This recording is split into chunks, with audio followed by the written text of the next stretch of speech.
Ikaze cyane karibu sana yet another very brand new Sunday ku itariki 25 wa munsi twigeze kubivugaho turabipanga turabiganira turabinonosora tubishira hamwe turavuga ngo none ku itariki 25 ni cyagiye turi buryoherwe kurusha indi minsi twaryohe muri the classic memories. Icyumweru cyagenze neza, weekend yagenze neza, agatanga ndabizi kushora kuba wavuye gusenga uri kumwe n'umuryango uri kumwe n'abavandimwe uri kumwe n'inshuti uri kumwe nande utatekereza ko ari we wenyine kubera ko nyuma yaho ngaho byagombaga gukomereza hano kuri TV1. Ni the classic memories usanzwe imenyereye ku isaha ya saa 6 kugeza ku isaha ya saa 8 buri ku cyumweru. Ariko the classic memories nagusanzwe uyimenyereye hari abavandimwe hari inshuti hari abantu nk'aba ngaba bamwe mu bantu bamenyereye banasobanutse banasobanukiwe banasobanura n'abasobanuzi basobanukiwe bashobora kugusobanurira mu busobanuro busobanutse usobanukirwe musikira ngo none birangiye DJ Kadir right here yitwa Kadir Ruff kat DJ wamubonye ari hano we icyo ari ugukorera ni umuziki gusa kuvuga ngo nabwo ari hano umuvandimwe yitwa Peks. Yes, Adams, DJ Adams in the house as well. Karibu sana. Karibu sana. Thank you. Welcome to the show. Ni the classic memories. Yo tuvuze the classic memories. Hari ibintu abantu batajya bibuka neza cyangwa byonyine the classic bisobanuye ibintu bitashobora gupfa kurangira. Right. Memories ni bya bihe noneho nabyo bigomba kuza kimwe nyuma y'ikindi twibukiranya tukiri batoya tugenda dukura aho twabaye aho twakuriye aho twize abantu twakundanye nabo uko twatangiye akazi uko twatangiye kwiga uko twatangiye kugira imiryango gutyo byose ni ibintu tugenda twibukiranya. Yes. No music ikaza ari soundtrack yabyo because igihe cyose habaye niba harabaye elections runaka habaye na music hari muri icyo at that time. Niba hari football in the World Cup hari music hari kuri icyo gihe. Niba hari whatever niba hari wedding still hari music hari kuri icyo gihe. Niba hari umuntu twakoze ubukwe twatashe ubwo bukwe still hari music icyo gihe. Ibyo bihe byose nta n'undi muntu bizi kurusha Kadir Ruff nta n'undi muntu bizi kurusha Nicolas Peks hano nibo bantu tujye twibukiranya cyangwa se batwibutse ibyo bihe tugenda duhura nabyo tugenda tubyibukiranya. Peks, you've been a DJ for so long. Not too long. It's just 30 years. Like, it's not that long. Come on, guys. 30 years. Don't. You know what I mean? Like just 30. So 30 years later, who has time to count? Just enjoy. It's a long journey. Okay. But it's been imyaka 30 ariko si 30 mu mutwe wanje franchement. Ugiye kubireba. First of all, I have to apologize. Narinzi ko ikiganiro kiza kuba mu cyongereza cyangwa mu gifaransa cyangwa ndaza kubivanga indimi zose muraza kugerageza mu nyanganire gato. Reka mwereke. The classic memories kuri mo kuyibona. Kuri Star Times, kuri Canal Plus, kuri no kuri application TV1 Prime. Bivuze ko n'umuntu uri muri Guantanamo arayumva. That's it. Umuntu uri Madrid harayumva. Aho waba uri hariho hose mu ndimi zose rero wemera gukoresha ururimi bumva ushaka. Sawa. Sasa kuivanga vyose yani kila kitu tajikaza si ndio tunachanganya kila kitu kama dawa. When you talk about all this old school it's in all kinds of it's in all languages actually. Yes. No, wavuze neza you mentioned about deja the title of the show is Classic Memories. Classic Memories. So music to me or to us basically it's more like a therapy. Yep. Yeah. First of all, it's something that nikintu yaba tamuziko hari nitwakwa turi hano. First of all, that's number one. Two, nivyo bintu bitumye tubaho nivyo bitubeshejeho in general and ninavyo dukuramo inyungu zo kumenyana n'abantu zo kumenya ibintu. So beyond that we are not just DJs, we are memory makers. So when you mention about memories akukunda kugakoresha most of the time just to remind people music doesn't mean that you just plug and play and you just go home. You have to try to remind people or to create memories somewhere somehow, to remind people imiziki ya kera kuko ata miziki ya kera ihari sinibaza yuko ariyo mishasha ishobora kuza facilement. So benshi bagenda bariga ku vyabayeho mbere baka nonosora niko bavuga like just to make it better, to polish, you know, just to make it better, and then, you know, and time goes. Well, with that, hari old school, oldies n'ibindi ngibyo ngibyo. Uvuze kuri abantu barebera ku ndirimbo za kera hakagenda hazamo n'inshyashya gutyo gutyo. Aho ngaho turashaka turebe izo ngizo actually ubu ushobora kumva indirimbo ya 2025 cyangwa se 2026 wajya kuyumva ukumva nabwo iryoshye nka za zindi tuvuga ngo za 2000 I mean za 1980s 1990s but again that is depending on the people, right. Because hari abantu n'ubundi bavutse muri za 2000 batazi ibyo ngibyo bya 90s batazi ibyo ngibyo bya 80s, so iyo bumvise indirimbo zabo zo muri 2010 2020 2025 wabumva izo ndirimbo nziza. Noneho twebwe bakuru twese tuvuga ngo izi ngizi ntabwo muzi izakera. So now as a DJ, what makes that song the classic? Is it the lyrics? Is it the beats? Is it what is it in those songs that makes it sound like those are the best according to you? According to me, it's in few paths, because ishobora kuba ari lyrics, ishobora kuba ari a bit, ariko most of the time turi muri technology yatangiye, like I would say, like in the 90s, where they chop, they sample. So ushobora kuba ufite a whole song, if you say like 3 minutes or 4 minutes, right? Ariko ugasanga there's one sound that make that song really better, or that make that sound a classic, a hit, right? Abantu bagaca bakata, aba producers bagakata ka morceau gatoya kajya ka making that sound imenyekana hose, right? Umenya the song because of that little sound. So nivyo bintu muri new technology bariko barakoresha. You might find like one song by sampling in 10 different new hits. Kusanga ni muziki wa 80s or 90s ariko hari other hits zasohotse zagiye ziza kubera zabaye sampled from that song. So I'm gonna go ngero reka tugende wenda gahoro wenda mwutse nka zimwe muri izo ngizo, because of course if you have been there playing music of the 80s the 90s 2000 na n'ubu ngubu hari izo uzi zimeze nka gutya. Reka ngo urugero nka wenda dufate nka Human Nature. Yes. Urasanga hari yindi imeze nkayo ya SWV. Yes. Uraza gusanga India Chris Brown itwa 80. Yes. Uraza gusanga na Taras Riley nawe yarafashe umwanya aravuga ngo reka kore tribute reggae. Yes. And it's still coming. Who knows? Maybe tomorrow we're gonna have a new artist. I saw another version of that. So that's the beauty of music. Yep. So, isn't it more dance styles that I Right. Talking about hip hop. I used to dance like that. I didn't silence. He shobokera. I silence. Ari kibazo. Johnson, reka turaje mu kanya gato twongere turebe ayo mashusho, ariko mbere yaho ngaho gatoya. Peks ari hano, nanjye ndi hano, Kadir nawe yarahari, ariko ndashaka noneho tugende gatoya ku iyo tuvuze DJ, hari abantu batajya bumva ngo DJ ni muntu ki, biterwa n'igihugu umuntu yabayemo cyangwa se biterwa na evolution y'ahantu DJing yatangiriye, cyane ko wenda kuri technique. Johnson uraza kutwereka ibyo ngibyo bijyanye n'amakasete, bijyanye n'amaturntable, ahantu byatangiriye kubera ko of course iyo tuvuze ngo technology yarazamutse, ntabwo yazamutse kuri telefone gusa, yazamuke ku modoka gusa, yazamutse no ku bikoresho nk'ibi ngibi.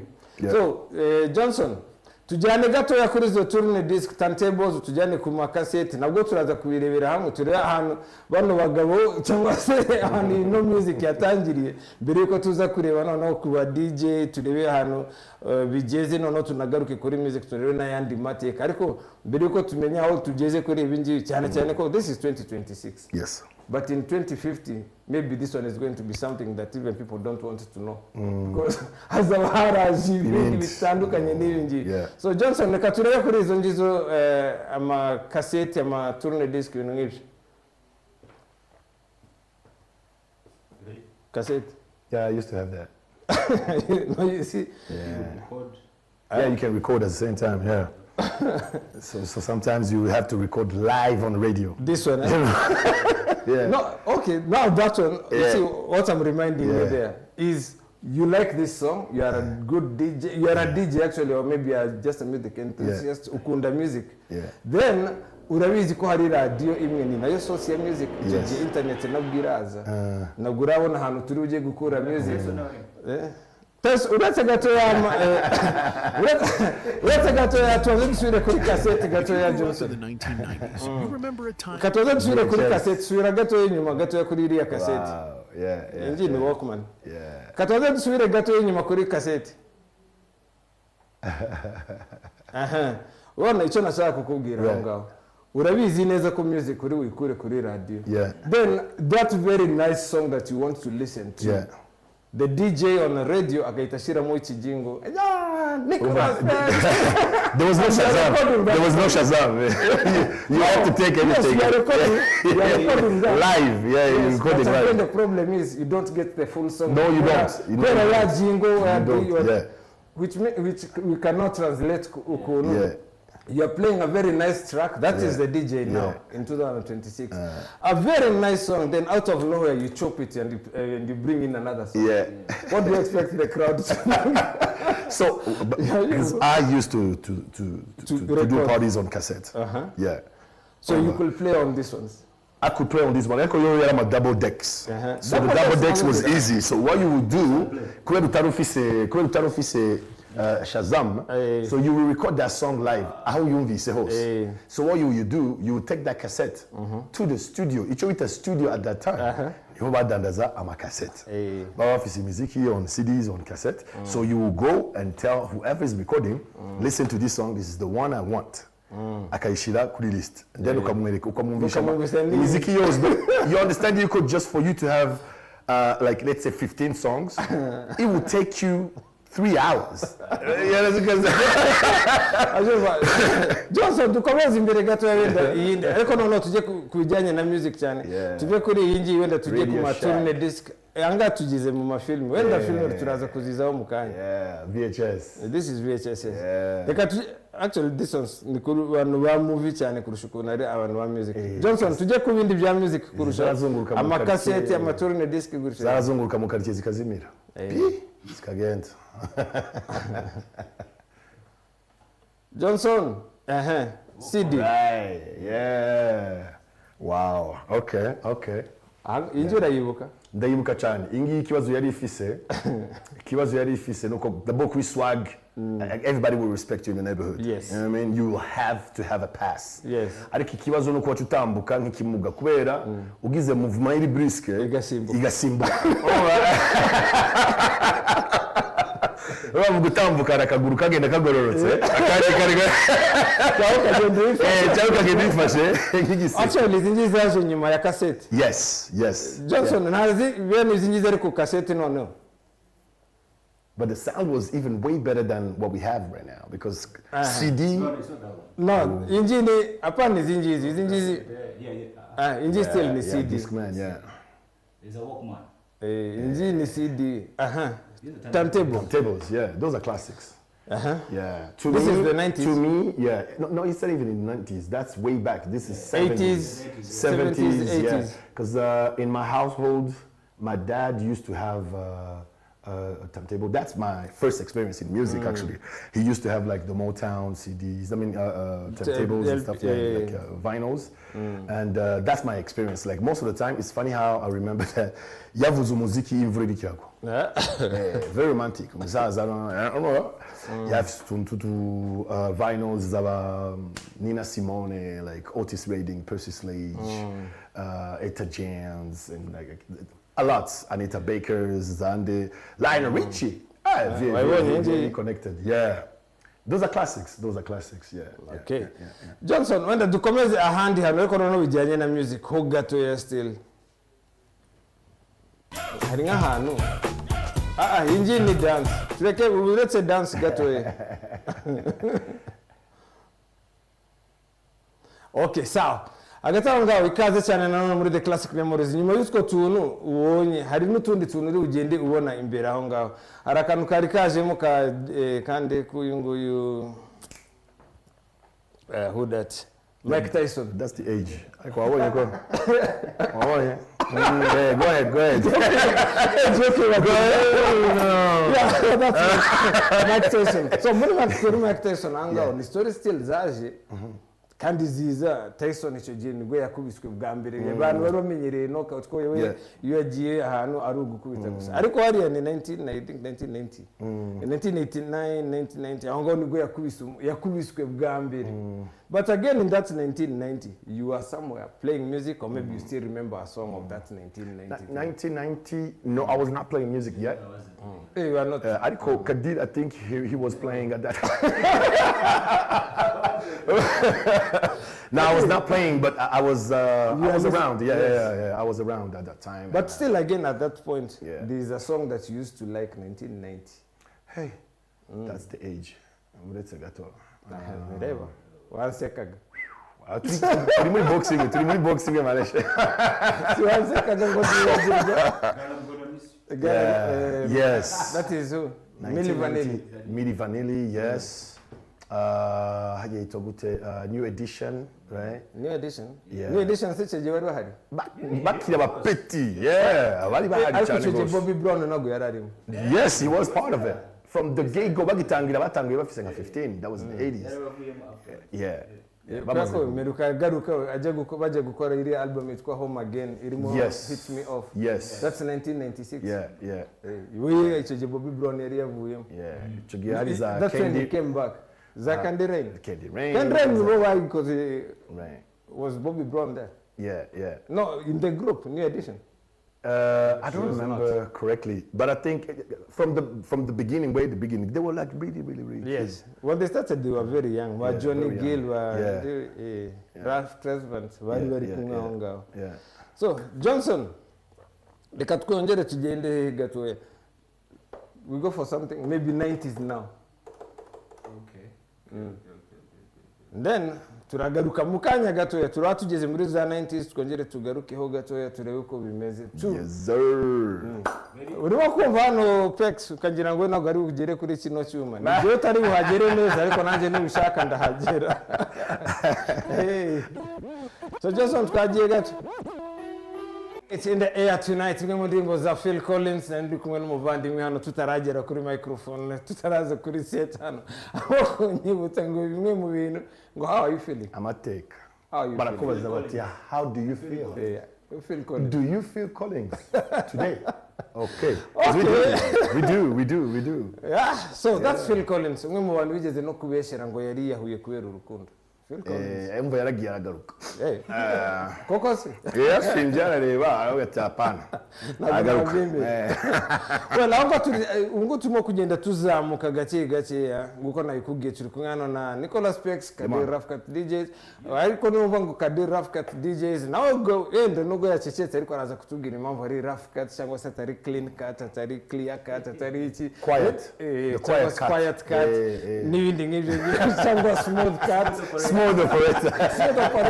Nyemo ndimwe ugeze kubona hano za Said Adu akomoka muri Nigeria ariko nyine yavukiye mu Bwongereza na Nigeria byose yabivangavanze. That is Said Adu ugeze kumubona muri smooth operator ajya niye ndirimbo yari ariko uramubona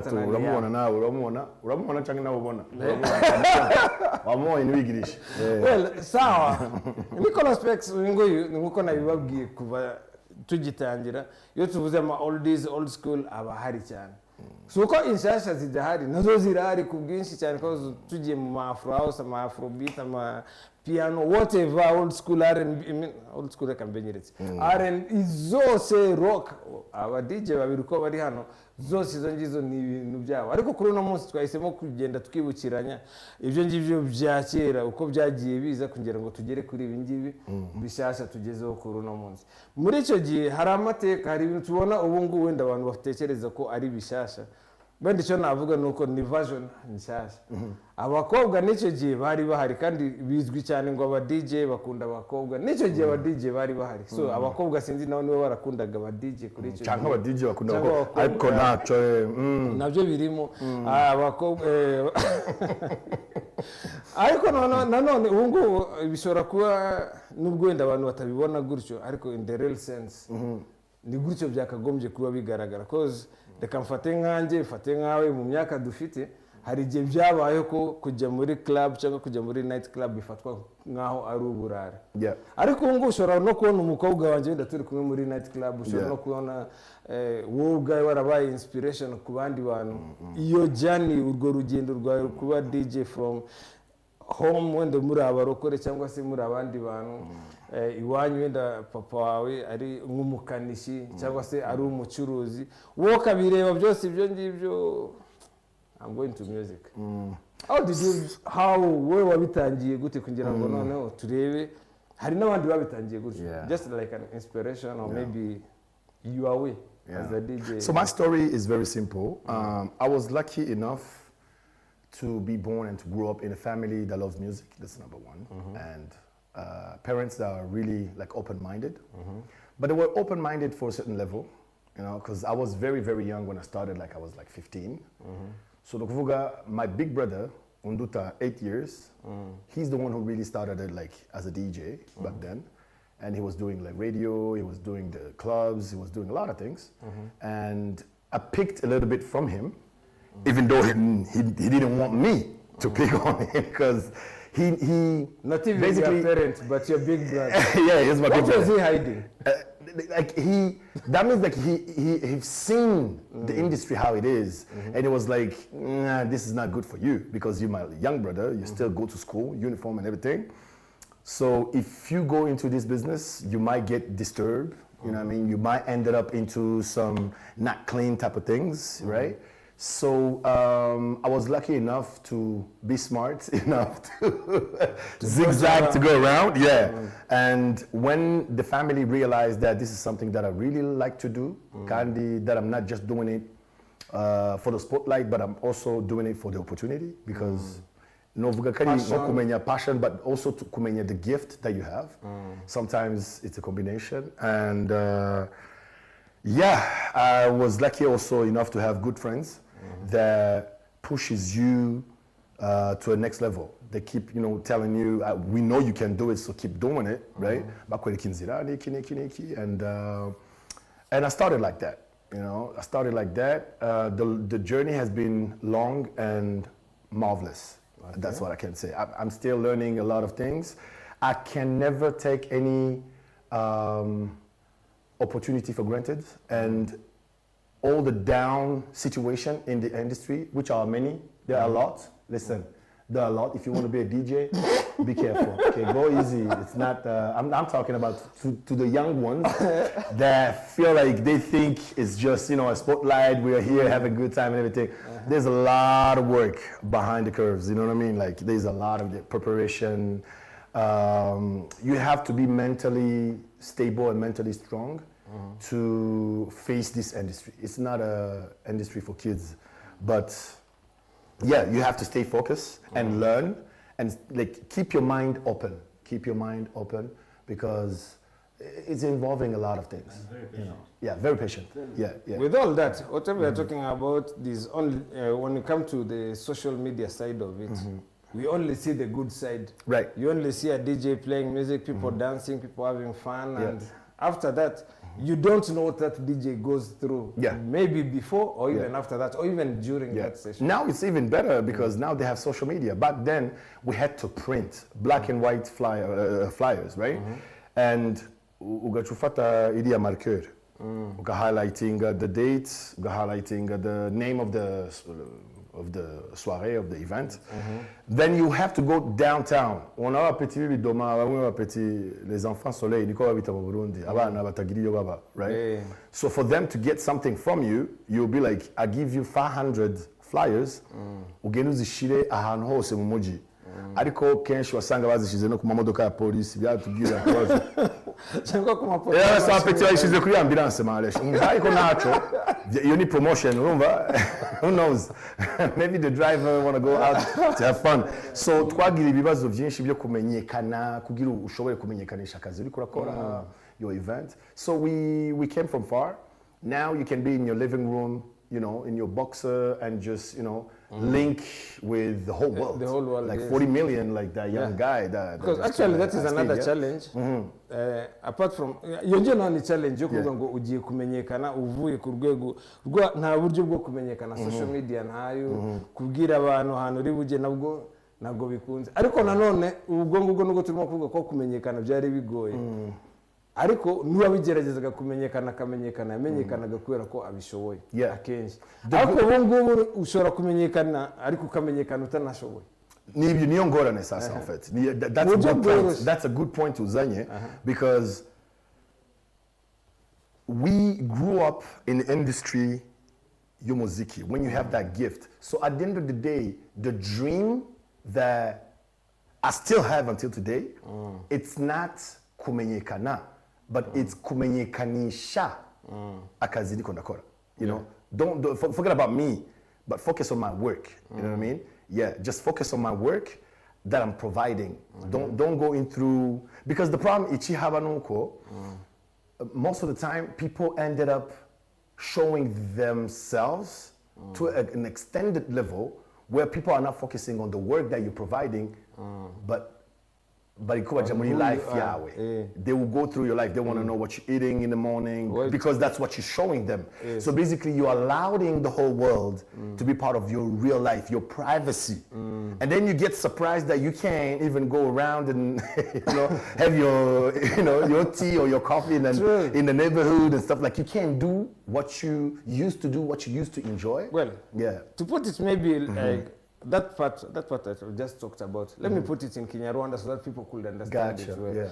Hari ukuntu ubungu ahantu bigeze kuri social media cyangwa se ku mbuga nkoranyambaga. Abantu bakungira ngo berekane ibyo bakora bo biyerekana bo ubwabo. Yes.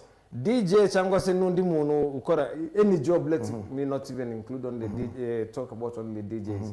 Urashaka kwerekana uri muri hoteli, urashaka kwerekana uri mu modoka nziza, urashaka kwerekana ibiryo bihenze ariko nagushaka kwerekana akazi kawe nabwo ariko karimo kugaragara urimo kugaragaza ibindi nyuma yaho ngaho you even end up getting depressed because nagushoboye bya biryo nagugishoboye ya modoka nagugishoboye ya nzu nagugishoboye ibiki but again nundi ushatse wakomeza ugacuranga nkuko wacuranga guys that's what you talked about most yeah, that's exactly what I'm saying well Peks ibyo byose urimo kuvuga ushobora kuba warabaye Kenya Uganda Tanzania Burundi hano ni kuri TV1 kiganiro the classic memories nago wamenya ngo umuntu ukwibuka hano akwibuka you have changed of course 30 years ago is different from now Peks hano yabaye muri Uganda muri Kenya muri Tanzania muri Burundi hano ushobora kuba warabaye wenda twibukiranye iyo night club because ushobora kuvuga night club imwe n'urugero je na Kadir harano twakoze izo night club ngo nago zigihari ariko bamwe ariko abantu bayogega muri zo night club na n'ubu ngubu barahari ushobora kuvuga akantu gahita yibuka abantu ikintu cyabaga those are the memories now. So Peks like which night club in which country do you think was the best time for you? Best time each and every day to be honest each and every day it's a journey it's a wonderful opportunity for me in this game but the best I would say like the best time in Burundi, security-wise, it was questionable.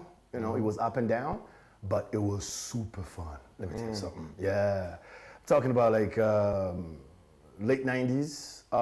We had fun. Ni naona nakunda no kuza ino Hajibugande. Burundi angoni ye night club. In Burundi nakorera ama night clubs menshi from the young age. Ariko nkizo nibuka kandi nkunda cyane. Those are the ones that really shaped me because I was still like a young guy not knowing what I'm, you know. Hariyo Entente Sportif, hariyo Consulat, Calvados, Archipel. Yeah, I'm still in Burundi, bruv. Yeah. So Entente, Calvados, Consulat, Archipel. I can't go on. Coco Beach. What is that place called Shangani? Shout out to Shangani. Shout out to Msheng over mix. Yeah.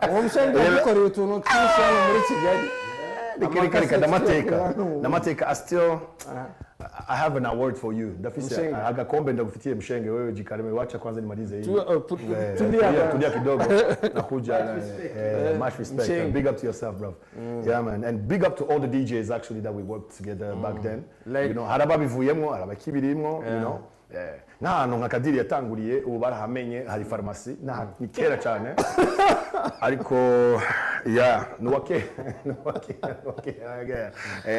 so wana ngaho ngo urimo kuvuga hari aba DJ ngaho ngo uvuze wenda nka Shangani hari n'abandi bahari kuri icyo genda bamwe babivuyemo hari n'abandi bakirimo bagikomeza no still what you're talking about that is the past but even the present hari umuntu urimo kwera ko wenda yashakaga fame after that wenda akayibona cyangwa akayibura akabivamo hari undi watekerezaga amafaranga cyane yageramo akayabona cyangwa akayabura hari n'undi wagezemo akahita avuga ngo sasa bino bintu biranze reka nisubirire mu idini akavamo akasubira mu idini hari n'undi warebye akavuga maze kugira imyaka myinshi reka mbireke hari n'undi mbese ibintu different things that made people making a point nziza cyane gose I like to tell people that one of the things that makes me stay in this industry is not because I love what I do only, but I never chased fame and I never chased money. To me, those are tools. So, ningumuti. You understand? So, I consomme avec modération. No kuvuga na kanini no to ufata okay. Kuko ugize vyinshi ni problem. You know what I mean? Fame nyinshi iragutana umutwe amafaranga menshi aragutesha umutwe you see what I mean so use those two things as tools focus on craft and focus on opportunities that's what I have to say in whatever you're doing actually not only in music That is Burundi. Yeah. Where else? Kenya, Nairobi, Uganda? Yeah, UG. I used to go there to Angenois. We used to Silk. Man, like I could now know like Salama DJ.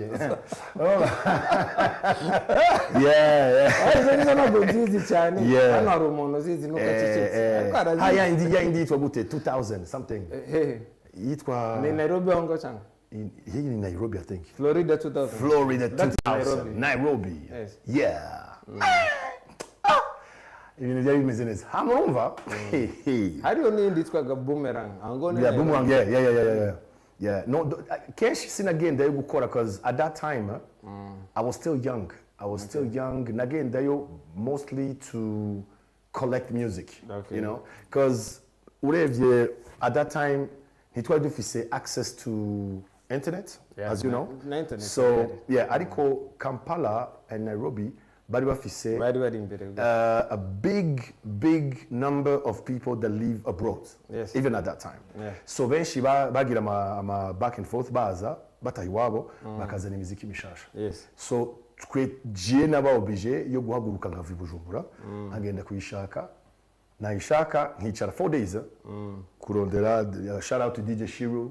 Shout out to Bernard. Uganda. Yeah, shout out to Henry and everybody. Henry oh man, that's my guy. Actually, you guys look like. No, he's only big time. You see? Yeah. Henry businessman. Yes, Henry businessman. Yeah, big up to yourself. Actually, he's one of the people who started bringing CDs in Kigali. There we go. Now PC DJs, they were very advanced when it comes to technology to us. So we learned a lot from them and jewe nagiye kuzanda tori muziki agenda yurumva kwegeranya muziki nkacanja i Bujumbura and I will be the king for 6 months, let me tell you something. Because that time there was no Shazam, there was nothing. I will play until I give it out. Abandi bakayironka after like 3, 4, 5 months. Hazanda zitanga maze kubona yuko repertoire zose nazitanze na go back again. Yeah, because ushaka izindi back and forth. So urumva ko byafata igihe hari akantu uvuze ko kuba wenda ufite music ukayibika wamara kuyibika igihe wabona noneho ushaka izindi akarubwo uzazindi uzitanga hano muri Kigali aba DJ hari igihe cyageze ndatekereza abakaderi babizi nayo byamubayeho cyangwa se byagiye bicuwaho hano muri za 2 muri za 99 2 aho ngaho igihe cya za Cadillac za Circle Sportif umuntu afite byatumye abantu biga actually kutunga bag nk'uko ubona ngo umuntu afite laptop uko afite CD bag ufite za CD bag yeah bag ya Mercedes impamvu ni ihe umuntu yabaga afite iyo music nkawe nka Peks gutyo ukanga kuyihereza undi muntu wowe ukayicuranga wenyine none abandi baza bakabura ibindi bintu wacuranga umva ni craft yawe you work hard for it ega ni nk'umunyezamu ni nk'umuntu afite boutique utiza ko ufite stock you can't give it out all the time every day it's so good CDs would even hide CDs that's what was going to get to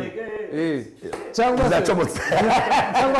he's a good DJ and we had all DJs in the same nightclub no ugasanga CD urabizi ko zabaga ziri named Unleash the Dragon 7 Days that's Craig David what all those songs then ukazana CD iriho ndomboro iri iki ukayishira bakabimixira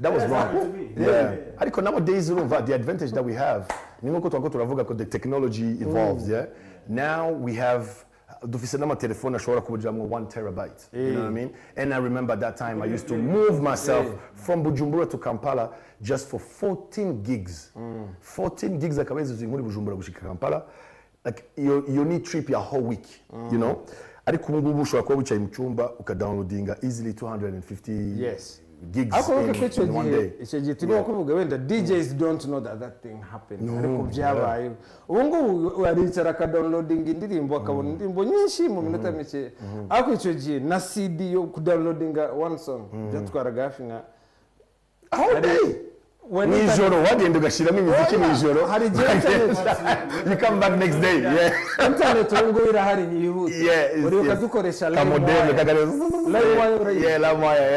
one song will take like 2 hours like 2 hours only one song yes and you need like 50 or and you will have to download like 4 same songs because in those 4 tracks the most diseases was a virus it was a hustle ndabyibuka na kandi hari ahantu twatangiye yari actually chocolate city yari studio ya cassette n'ama CD byose azikaga tubikoraje na Kadir n'undi muvandimwe ariko yaratabarutse twa DJ Alex abamuzi may the soul rest in peace uwo ngo nawe yarahari so aho ngaho ikintu ushaka ko tugarukaho nyuma y'icyo gihe cyose all that you have gone through you have seen that evolution and things like that Kampala warahageze Burundi warahabaye abantu bagiye baca aho ngaho hose abantu bazi washangana abantu bazi Mushenge n'abandi bazi zo night club zose za Calvados wagiye uvuga ubu ngubu bose barimo kureba the classic memories so ubu ngubu akakanya turi on Sunday tariki 24 after all those years what arimo kukubona ubu bagukura he bo ubu Sundays in Kigali we're holding a night, and it's a journey again, at this place called Tanya's Cuisine and Lounge, Ninyumaya RDB, you know, so, MM Plaza, so please come, tell your auntie, your all aunties and your uncles, you know what time it is. And girlfriends and boyfriends. There we go, the whole neighborhood, Mudugudu, Murimake, Mwabgire Baze, si invitation ingi ni convocation murakoze nagari invitation utaza turamukuramo amanota adafatikanye agatanga urumva ibintu nk'ivyo ngivyo ni ibintu bitujyana all those years aho ushobora kwicara ukicara urimo kwibuka bibiri na rimwe tukiri bato because ibyo turimo kuvuga byose whatever we will talk about gutyo uko wambaye nago ari gutyo wambaraga icyo gihe hari gitwabaga twambaye baggy jeans hari gibabaga wambaye ma checked shirt hari gitwabaga twambaye ma t-shirt ngo ni fubu n'ibindi nk'ivyo byose eco we had those girls umukobwa sinzi ukuntu twabateretaga ariko babaga bahari tufite uburyo tubatereta cyangwa nabo bafite uburyo badukunda izo story rero hari gihe umuntu yicara ukabura undi muntu uganira nawe iyo story ibyo ngibyo ni impamvu mbikubajije ibyo ngibyo nabonaga indirimbo Kadir arimo gucuranga hano none nawe ukazana story z'i Burundi je nakwibuka ko ibyo ngibyo byose nacecetse gusa ko nziza ya Kigali nziza ya Kampala none nyibaza abantu nk'abo ngabo ubundi ni hehe bahurira kugira ngo bibukiranye story nk'izo cyangwa se bumve music nk'iyo ngiyo n'abantu nari nkubajije umuntu wavuye i Burundi umuntu wavuye Uganda Tanzania Kenya across the world actually who remembers or who is so much into those memories because you won't get them always you won't get them always you are a DJ is a DJ I'm a DJ we always walk around the nightclubs you know where urabizi ujya ahantu ukahita usanga ni amapiano only sasa ukibaza where will I get those that time not good music because even now that is still good music for them that old style thing that will remind you those times that's why I asked you fortunately kumbi muri kumena Kadir yes so Tanya's Tanya's on Sundays and only every Sunday and it's been a couple of like 2 months I guess now and we have a long journey with the establishment cool place cool service cool vibe you know come through it's more like a barbecue thing and we also have Ayandima special occasional events that we create during the year so izo nazo uko tuzironse tuzikubwira it's okay it's all good because what I want icyo nshaka kumenya ni abo bantu ntago bafite ahantu bajya n'ubu ngubu kugira ngo numve nishimye cyangwa numve ndimo kuganira n'abantu ibintu twakagombye ko turimo kuganira ku buryo ushobora kuguha story ugafata phone yawe wenda wari urimo guchattinga gutya and you get something more interesting than what I'm getting from the phone true yeah those people they are not ahantu bashobora guhurira ntabahari ariko ubu ushobora kumva ngo amapiano agahita ubigira none arimo kuvuga ko statiki yaragiye none arimo kuvuga bandi but again hari abo bantu ushobora gusanga we yabuze ahantu ashobora kwibuka Cisco ahantu ashobora kwibuka Craig David so story nk'izo ngizo abantu nk'abo ngabo nango niho nashaka ko wenda tuza kwibuka but again even on nitubana aho ngabo nagutuma kuvuga kuri music gusa koze na film zari zihari imyambarire yari hari ibyo twari turimo kunywa icyo gihe yari hari our age amafaranga icyo gihe nabwo yarahari maybe harayo twariye harayo twakoresheje harayo twakoze ibiki Kadir yari menshi cyane oya ntabwo bibura ko umuntu aba yaranyuze mu tuntu ngutwo twose so with all that as a DJ still harimo izindi challenges yes atari na challenges zonyine but again that lifestyle ni byinshi abantu baba baranyuzemo kuri iyo myaka for now ubu ngubu akakanya ni ibintu wenda dushobora kubyita ko ari utuntu dutoya but again ni ibintu bikomeye wowe kuba uhari uri healthy Kadir arahari is healthy ndahari ndi healthy hari n'abo bantu bose abo ngabo baza muri zo parties abo ngabo abantu bakuru bangana gutyo icyo gihe ndibuka ko muri za late 80s early 90s aho ngaho nibwo sida yatangiye no kuvuga byonyine kuvuga ushobora kuganira uvuga ngo uburimo kuganiriza umuntu umubwira ku bijyanye na sida ari ibintu bikomeye cyane atari ibintu byumvikana ari taboo things like that no with that taboo what I meant is you are exposed to all that kind of craziness but again you are still safe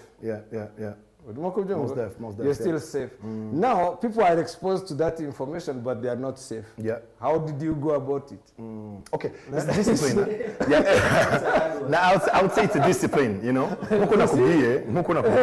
I was lucky enough to grow up in a family that is really open-minded and bakwigisha by not only talking by also watching what they're doing you know what I mean so and also I always give thanks not only to the family but also to the crowd to the crew because no matter how gifted you could be, no matter how smart you could be, friendship is one of the key in no matter what age or no matter what circumstances. So ico ni novuga ni discipline kuko nk'ibintu by'inzoga it never been my thing. I tried. Trust me, I tried it. I did, man, but it never worked for me. So that was a gift yambere naronse muri je mvuga nti you know what, let me just focus on my craft, because every time I drink I can't focus on my craft, so therefore I don't think that this is for me. No, you know what I mean? There are two different DJs. Yeah. This one, and he'll tell you, right, if I don't drink I cannot play. And now here you are, if you drink you cannot play. So what makes that? Yeah, hari n'abatwara neza banyoye imodoka se abantu bari different. Well, abantu bari different. Hari n'abantu badashobora kuvuga ijambo na rimwe atanyoye. You see what I mean? So people are different. So it depends on how you feel, or ariko, you know, the best is always to try this. And another thing, ivyo nkuko bivuze, well, nuko nyene tudashishikarizwa ku twari imodoka wenda hari abantu ariko hari umuntu utwara bamugani yanyoye, hari n'undi ucuranga neza ariko yanyoye, hari n'undi ubona abakobwa akaba atashobora kumuvugisha ari sober, ariko yaba yanyweye sawa. Kimwe nuko hari n'undi yo yamaze kunywa abadashaka no kubona umukobwa cyangwa se adashaka no kubona umusore n'ibindi like that way. So what do you think, kubera iki hari abantu bumva akubwira ngo I have to drink to get high so that I can Uva hari abantu baba bari timid, hari abantu batari social connected, you know what I mean? Hari nk'umuntu turi kumwe muri studio ubundi n'umuntu avuga, urabona? Ubuzima bwe nabonye nta jambo aravuga, aratamwa akantu kakajabo agacece. Umva niko ameze. Kurya no kumwereza microphone. Ariko with or without nuko ameze nuko tumutunze kwa kera. People are different, you know. Some people are talkative, some people are not, you know what I mean? But nkuko avuze, like in anything that you're doing, like discipline is the key. Discipline is the key. Niba ari ikintu ushaka gukora for long term, shiramo discipline, and ibisigaye focus on the craft, man. So for now, ibintu biroroshye. You can get your tutorial kuri YouTube. You can get almost every information wherever you want. So you worry nkawe bwa mbere bakubwira ngo this is play, this is pause, this is what. How was that? Byari bimeze gute? It was different, because at that time nari nk'umuntu ahagarara, urabona hano Kadir ahagaze, ahagarara hano uri DJ uri kuravuza. Naramaze nk'ikintu cy'imyaka nk'itatu. Ukumva ndi kureba gutya from the age of maybe 14 all the way. Nubwo nari natanguye akazi at 15, I will go to my elders kugira ndebe, like, you know, my big brother or his friends bakora muziki niki. I will have to go kugira ndabe neza ivyo ikora aho bari kora kuko niba gwana umwanya wo gukora ko. No, that's a privilege. You don't touch it, like urabira kwa mbari ukaraba, and then after a while uramenya ari amagesture ivyo bikora, and you understand the whole chain of how, you know, because the advantage ya kera nuko mostly ababanze mu myaka myinshi we have a certain knowledge in technology, in practicals. We understand the chain, your connection, the chain, your sound. We can, you know, troubleshoot few things. Nowadays, office vyuma very easy. Like most of them is just plug and play. You know what I mean? So nifuza ko naba bashasha bafise easy access to ivyuma bagerageza kugira gute kwiga ivyakera ngene byari bimeze. You know, that doesn't mean you have to take like a whole class. It's just for you to understand. Icyo nshaka kuvuga ngo ni ibintu bijyanye na passion. Yes. Ni ibintu bijyanye no kumva ushaka gukora ikintu. Ariko n'ubu uhura n'umuntu akakubwira ngo genda shaka kuba DJ. Mu minsi 3 icyumweru kimwe is already one. No, again, uko turimo kuvuga nuko nyine technology ubungubu wenda iroroheye umuntu kubona izo tutorial, nagushora kubwira umuntu ngo also you come understand like how we used uko twebwe byatugendekeye ngo nabo abariko bibagendekera. Ariko ubungubu ushobora gusanga umuntu yabaye DJ yaranyuze mu nzira ndende cyane, umwe agashaka kuba DJ just because wenda yari umushoferi yari umushoferi w'iki, wenda yari umushoferi wa taxi cyangwa we yabona ukuntu utaha wenda ufite amafaranga, ufite byeri wenda n'abakobwa kuya ko wenda reka tufate ko ari gutyo umuntu abitekereza agahita avuga ngo I want to be a DJ so that I can have many drinks and have many girls. Babyumva undi nawe barahari babaye aba bouncer arabizi ko arimo kubona ukuntu DJ yaza yahagera akahita abwira abantu not necessarily abakobwa n'abandi bantu ngo mwinjire abantu babiri batatu mwinjire nawe agahita avuga ngo nubwo ndi bouncer simbyemere ariko nzaba DJ kugira ngo nanjye n'aba promoters benshi ended up being DJs ba nyiri bubare bagashaka kuba aba DJs ariko ivyo oya ndabishira ku rwego rwa nowadays we used to be in DJ booths. Yes. Basically you will not see the DJ playing. Yes. You can only hear what is playing. Yes. You know what I mean? So people didn't know nindiri kuvuza nindiri kara playing tonight yambaye gute asa gute murahura no mubarabara ukarengana ntushaka kumumenya cyo dire ariko ubuya bashiraho amatado era ibintu mare hari amatara menshi nka twakuba turi muri booth so iriya spotlight iratuma abantu ba dreaminga that spot. Yes. You see what I mean? And by dreaming about that spot, they don't see the hard work that is behind it. True. Or whatever comes with it. Because you might be at the spotlight, then next thing you know, you don't have a private life. Yes. You know what I mean? So be careful about what you're wishing for because you might What you're talking about, Kadir knows, maybe you also know if you are hano muri Kigali mu gihe cya za Cadillac ya kera ariko ndavuga Cadillac ikiri yari hejuru ujya kugerayo hari DJ gusa wareba ukajya request ibya ubu office ibintu by'amatelefone bagira gucyayaga ngo request ba come on man you can't go to the kitchen bagira abantu baza ku requestinga no disrespect I respect you guys thanks for coming mubanda yemuza n'amatelefone yana charge kutwereka ibyo mushaka ariko still sometimes you got to go easy yeah so the thing is to me, the example, it's like to go to the kitchen, to a restaurant, and you access the kitchen, the chef cooking, come guy, bro.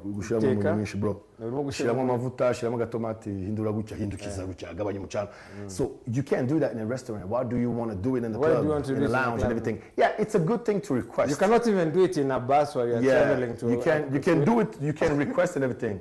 Harakanu kaka app turiko turakora vuba kazosohoka tuzogatwara na muri Silicon Valley. Kazoga gafisa kanu kaka barcode ngaho ushaka requestinga, you tap on it. Kanda kanyenyeri niko none tuzoba gute. Okay. Murabe na ngene.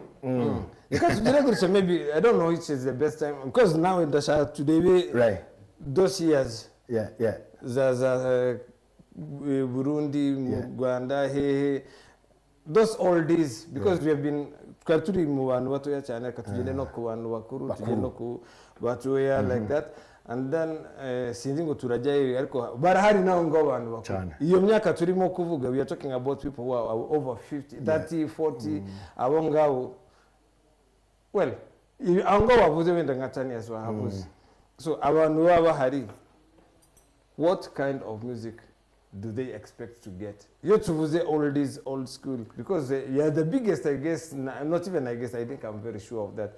Peks Kadir, they are the biggest DJs right here. Abandi bose barahari, they are good DJs. Ariko ndavuga ko wenda bakiri batoya mu myaka na experience. But they will get there. They will get there if they stay focused. They will get there, of course. Even higher. Yes. Even. Yeah. Also other DJs as well. Yes. Who are older and they're good. Yes. See, he can talk. But they're not. You can talk. You can talk. I told you sometimes. So, Papa Junior, yes, he's good. He's good. But I'm talking about abantu bashobora kuba bazwi tuona kuri posters. So, want to get a touch of what you can do as well, and we keep those memories.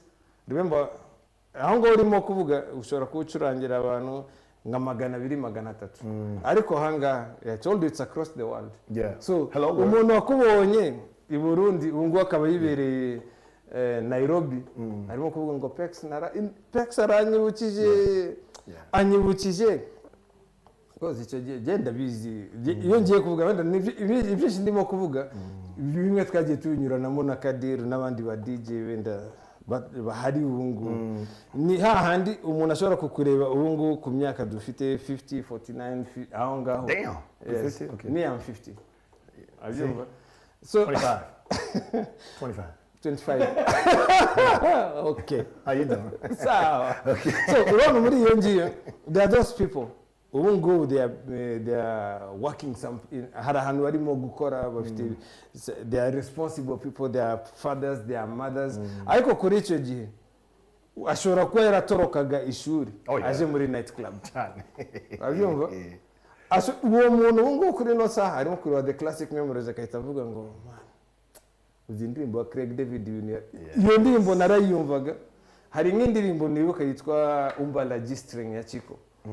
Umuntu yarayumvaga muri Cadillac bigatuma umuntu yihutira kwishura kugira ngo yinjire kandi iri mu kinwe niyo cyangwa wende kaza gusubira mu za Senota Bude n'izindi nk'izo ngizo. You remember those songs? So Dr. Victor za Twang Twang Coco Jambo za yes. That's Ace of Base, man. Yeah. No, that is the kind of what I want you to kutugarura muri iyo mood ho gato. Actually, that's the classic memories. Those people are the ones who are watching. Abandi now, for those who are young, you really need to know what your elders, how your elders lived, what kind of music they were listening to. You can as well listen to that. Because nubwo turimo kubabwira ibingibi nuko tuzi ibyo ngibyo bya kera, tuzi n'iby'ubu ngubu. Mu gihe bo bazi iby'ubu ngubu nago bazi ibyo bya kera koko nago bari bahari. So I think you should come and do something for us. Johnson, want to do Subizeho Kadir gatoya hano, and then after that na Peks na waraje aduhereza ibyo ashoboye atwibutsa ibyo bihe nago twabura aze. Karibu sana. Wamubonye witwa Nicolas Peks, nawe yakugejeho utuntu twihanga, nizere ko twakugezeho nk'uko wumvaga ubishaka. Kadir is right back, nanjye wenda ikindi gihe zawe urimo kumbona aho ngaho, ariko ni the classic memories kuri TV1. The classic memories, Nicolas Peks we yigeze kuguha story z'ibihe bya kera, yakubikije ibyo bihe. Actually umwanya nawe urakomeza uragenda uba muto ugenda wiruka gutyo, ariko ibyo nabwo bivuze ko birangiriye ahanga. Ushaka none ingene kuri television, ushatse na live ushobora kumubona aho ngaho. Ni mukanya nanubwo ari kera, mukanya kuva ku isaha ya saa 10 gutyo kuzamura hano nanubwo ari kure kuri uri hano muri uyu mujyi wa Kigali, birakorohera cyane kuhagera. Ariko nanubwo ari ibyo ngibyo byonyine, cause n'ahandi hantu ushaka kumenya nkuko twabivuze nago tuzakomeza kuba mu buzima nk'ubwizo ndirimbo bw'icyo gihe za 80 90 90. Social media zirari Peks. Umuntu ashaka kumenya ahandi hantu ari bugusange, arashaka kumenya Peks, ariko Peks undi nzi kera cyangwa se okay nabibonye ko ari none se ndamusanga he, ndamenya ndi makuru ye. Reka ndabahe boîte postale muzo biri muri tete kuri poste.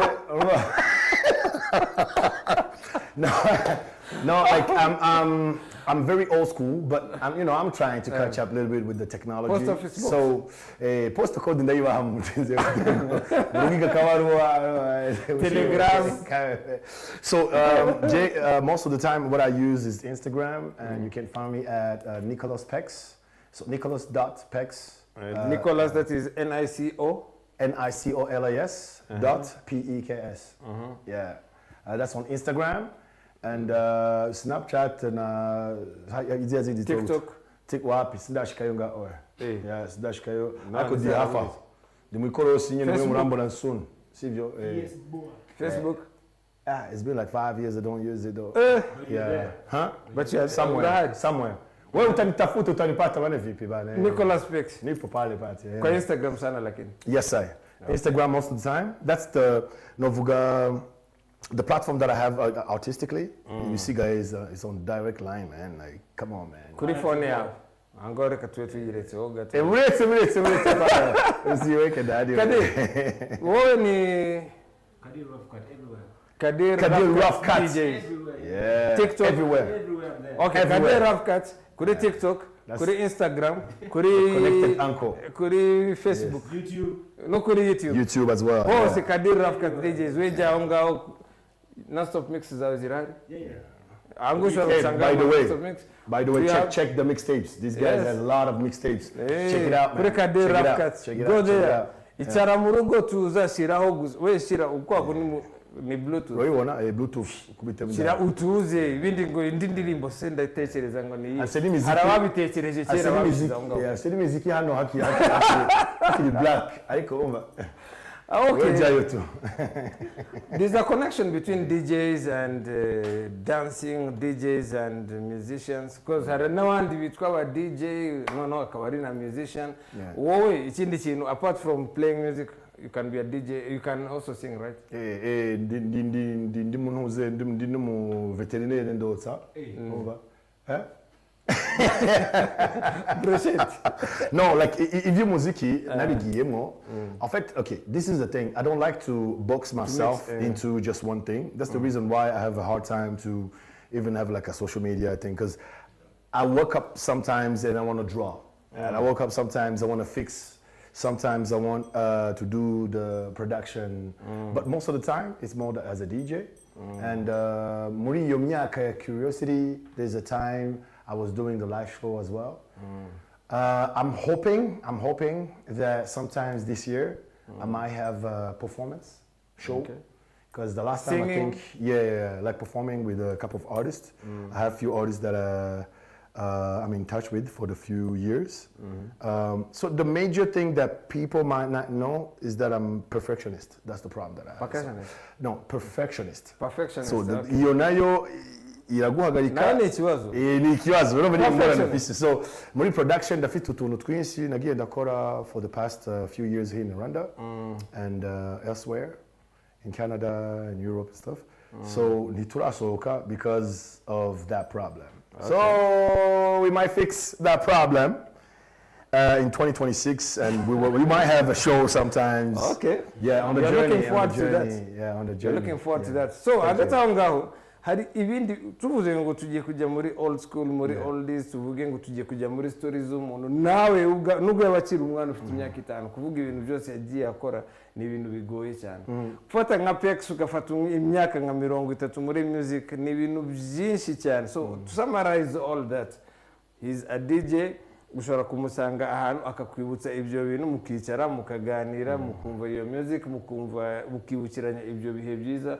Same as Kadir. And apart from your show, all this old school, maybe iba ihari buri Sunday. Hari even the future plans, like maybe, I don't actually katwaze today.